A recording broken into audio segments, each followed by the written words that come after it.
over in Berlin. And look there. So, and there is a faller in the middle of the pack, trying to see who that is who went down. Gichia, an athlete to watch, just 19 years old. She was 11th in the World Championships. Etenesh Diro, 7th in the World Championships, chase.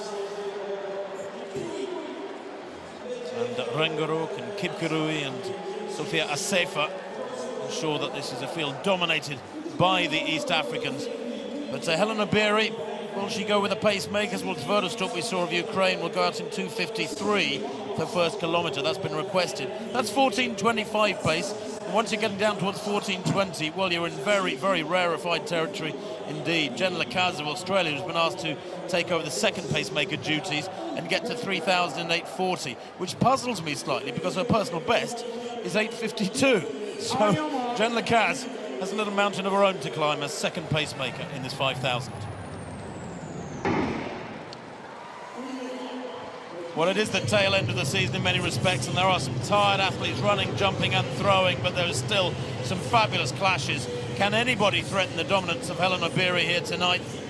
She has looked quite supreme, former world indoor champion at 3,000, and an athlete who looked absolutely fabulous, winning in that 5,000 metres in London ahead of Almaz Ayana.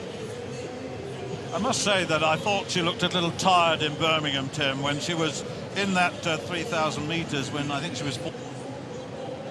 Well, they're approaching 1,000 metres now, just under 2.5 laps gone in this women's 5,000 metres.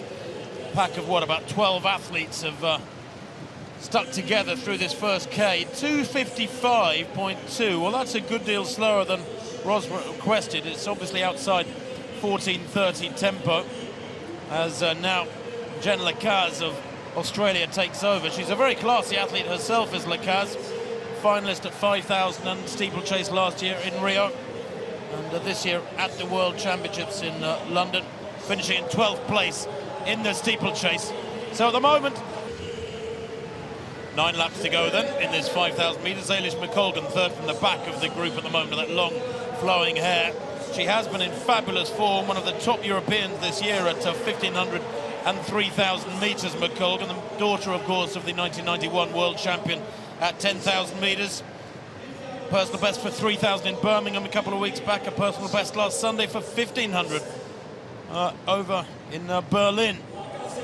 And look there.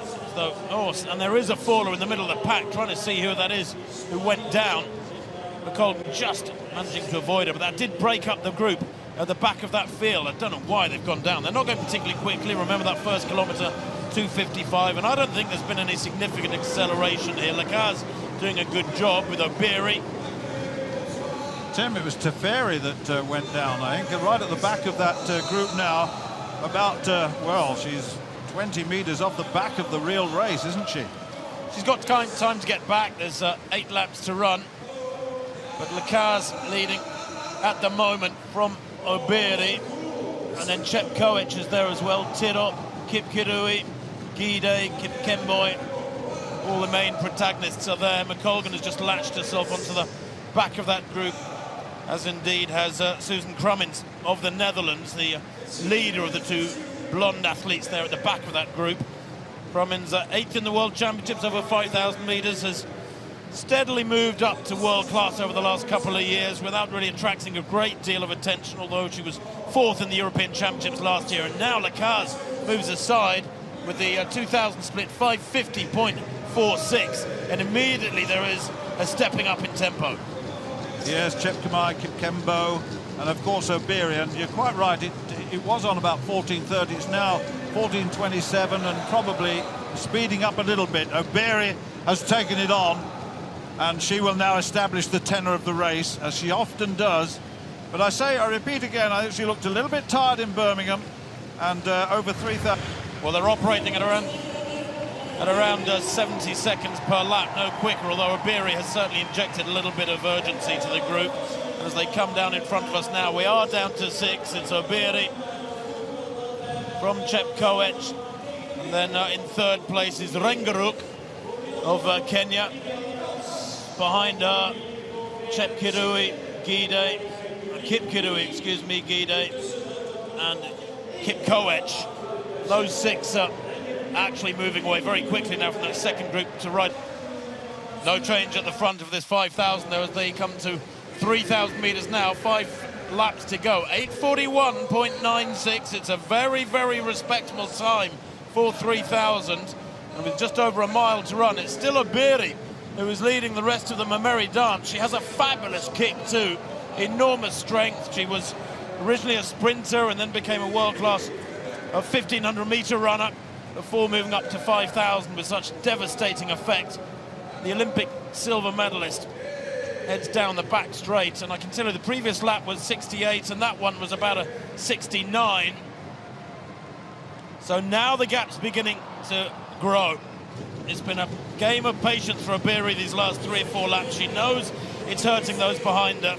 She knows if she hits her optimum maximum tempo, then it will make the others work. She just knows from looking at her results on paper this year that she is a level better than most of her competitors. She is the fastest in the world this year with 14:18. Remember that run in Rome where for a good section of that Diamond League meeting, 5,000, it looked like she was heading for a real threat on the world record. But with a mile to run, 9:52, 4 laps to go there for Obiri, and we're down. Well, we're down to 2 now. And in fact, Obiri has just been overtaken with 2 laps to run by Kipkirui. Chepkoech, Kip Kemboy is out there as well. But Obiri, who gestured through Kipkirui a lap or 2 back, I think is happier to go into these last couple of laps on the shoulder of someone where she can unleash that renowned kick of hers. And as I say that slow she goes through with a lap and 3/4 to go, decides the pace was slackening maybe, and hits the front once more. Looking very relaxed indeed. The 4th kilometre was actually relatively slow. It was a 2:56, which makes it the slowest of the race. The 3rd kilometre was a 2:51, but Obiri now, with a lap and a half to run, is very much in control. And Kipkirui, the 23-year-old, number 6 ranked Kenyan this year, so she wasn't at the World Championships. Bronze medalist in the World Youth 3,000 back in 2011. Plenty of experience, but I'm afraid with 500 meters to run, it would be extraordinary if she were to outsprint Helen Obiri, the outstanding 5,000 meter runner of this 2017 season, over this final lap. They come towards the bell. Obiri now hits the bell in 13:22.5. She's almost toyed with the opposition now, gradually work those middle sections of the race to whittle down that pack of 10 or 12 to 6 and then 3 and now 2. And she has masterminded this demolition of a very strong field at this Diamond League final in Brussels as they head down the back straight. Will Obiri do the norm? Will she lengthen that stride and ease away from Kipkirui, who may not have experienced this too many times in the past? It's been a fabulous run. Remember, $50,000 to Diamond League final winners, 20,000 for second place. That gap of 3 or 4 yards at the moment worth $30,000. Will Obiri, little glance over her shoulder as the gap grows to 5 meters.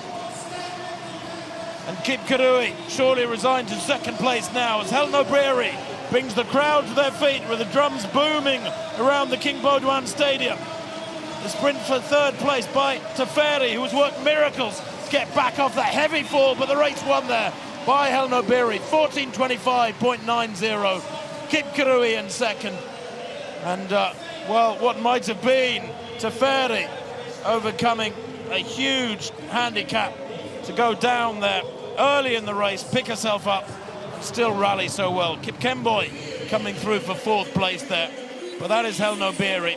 Now, a few weeks back, a couple of months back, she'd have looked very comfortable running 14:25 at a relatively steady tempo like that. Tonight, of course, after a long, hard season, she's gone to the well so many times, she's beginning to find it getting drier and drier, but thank goodness she did have that one last great performance in her. 14:25 is still a mighty quick time. In fact, I can tell you, only she and Genzebe Dibaba have run that fast this entire season. Yeah, it was a very, very fast last couple of laps or so to take her from 14:30 into 14:25. It was very, very quick indeed, and Obiri, of course, showed the sort of spirit that she showed in the World Championships It was a truly magnificent performance here. She deserves it, because on the season she has been very, very classy indeed. And there's a look of determination on that face, and to take that, and you have to make mention of Teferi. You said in the end she had that fall, and still to come through into one of the rostrum places. Well, that was pretty good indeed, because Teferi was 4th in the World Championships, and certainly one of those that I would have... over in Berlin. And look there. So, and there is a faller in the middle of the pack, trying to see who that is who went down.